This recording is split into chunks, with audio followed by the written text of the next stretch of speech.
Hi friends, இன்றைக்கி நம்ம பார்க்க போகிறது மைத்ரி மூவிஸ் வந்து ஒரு படத்தை தயாரிக்கிறாங்க. இது வந்து பார்த்திங்கன்னா நம்ம பவன் கல்யாண் நடித்தது. ஸோ இதில் வந்து டிஎஸ்பி அவர் வந்து பார்த்திங்கன்னா இதோட மியூசிக் டைரக்டர். இந்த பாட்டு வந்து செம சாக்காக இருக்குது. இது வரைக்கும் நம்ம பவன் கல்யாண் பார்த்த சாங்கில் இவரோட டான்ஸை விட இதில் வந்து பார்த்திங்கன்னா ரொம்ப பயங்கரமான விளையாட்டு டான்ஸை இது பண்ணியிருக்காரு. ஸ்டெப் பை ஸ்டெப்பாக பார்த்தோம்னா பார்த்தீங்கன்னா செமையாக இருக்குது.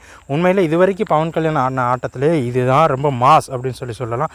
அண்ட் தென் இந்த ஒவ்வொரு இந்த படத்தில் இந்த பாட்டு செமையாக இருக்குது. அதே மாதிரி இதோட மியூசிக்கும் வந்து பார்த்திங்கன்னா செம்ம டாப்பாக இருக்குன்னு தான் சொல்லணும். டிஎஸ்பி இதுக்கு பயங்கரமாக போட்டிருக்காரு. அதே மாதிரி இந்த பாட்டுக்கும் இந்த மியூசிக்கும் ஏற்ற மாதிரிக்கு பவனும் அவரோட டான்ஸ் வந்து பயங்கரமாக ஆடிருக்காருன்னு தான் சொல்லலாம். அவர் இந்த ஸ்டெப் பை ஸ்டெப்பாக வந்து நம்ம இதை ஈக்குவல் பண்ணி பார்க்கும்போது இது மாதிரி இது வரைக்கும் பவன் ஆடினது இல்லை அப்படின்னு சொல்லலாம். இது மாதிரி ஒரு சில ஸ்டெப்பு சாங்ஸில் ஒரு சில இடத்துல மட்டும் ஆடி இருந்தாலும் இந்த பாட்டு முழுக்கவே வந்து பார்த்திங்கன்னா இந்த படத்தில் வந்து இவர் இந்த பாட்டுக்கு பயங்கரமாக ஆடிருக்காருன்னு தான் சொல்லலாம். இந்த படம் இது ரொம்ப நாளைக்கு கழிச்சு வர மாதிரியே தெரியும். பட் இதோட ரிசல்ட் வந்து பார்த்திங்கன்னா ரொம்ப சூப்பராக இருக்குன்னு தான் சொல்லணும். ஏற்கனவே வந்து பார்த்திங்கன்னா பவன் கல்யாண் வந்து பார்த்திங்கன்னா பவர் ஸ்டார்னு சொல்கிறத விட அவர் மாஸ்டார்னே சொல்லலாம். அவரோட ஸ்டைலும் சூப்பராக தான் இருக்கும்.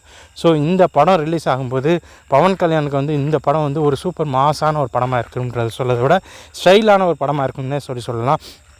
ஏற்கனவே அவரோட ஸ்டைல்ஸே வந்து ரொம்ப சூப்பராக இருக்கும். அது மட்டும் இல்லாமல் இந்த பாட்டுலேயும் இவரோட டான்ஸ், இவர் கூட இருக்கிற ஸ்டெப்பு, அந்த எல்லாமே வந்து பார்த்திங்கன்னா ரொம்ப சூப்பராக தான் இருக்குது. ஸோ இந்த பாட்டுக்கு அப்புறம் இதில் நடக்கிற ஒவ்வொரு மியூசிக்ஸ் அந்த சிங்கிள்ஸும் வந்து கண்டிப்பாக பிஜிஎம்மாகவும் வரதுக்கு வாய்ப்புகள் இருக்குது. அதே மாதிரி இவர் கூட ஆடி இருக்க கோ ஆக்டர்ஸ் இவங்களும் வந்து பார்த்திங்கன்னா இது வரைக்கும் நிறைய பாட்டில் சிங்கிள் சாங் ஆடிருப்பாங்க. இது ஒரு ஐட்டம் சாங் அப்படின்றதுனால இது வந்து ரொம்ப டாப்பாக இருக்கும் அப்படின்னு சொல்லி நம்ம எதிர்பார்க்குறோம்.